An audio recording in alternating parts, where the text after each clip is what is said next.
Hello viewers, welcome to IT System Admin and Information Technology Learning tutorial channel for you. Today in this tutorial I am going to show you how to save screenshots I captured to OneDrive from Windows 11 computer. Sometimes it becomes very important for you, so don't forget to watch full video. How to save screenshot I captured to OneDrive on Windows 11 computer. Right click on OneDrive icon on taskbar.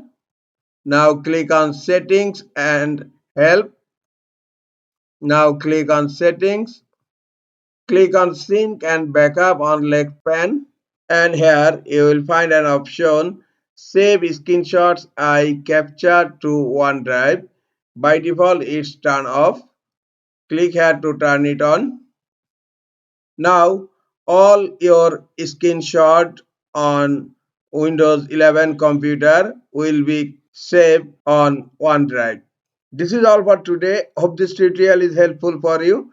Keep watching for next tutorial. Thank you very much.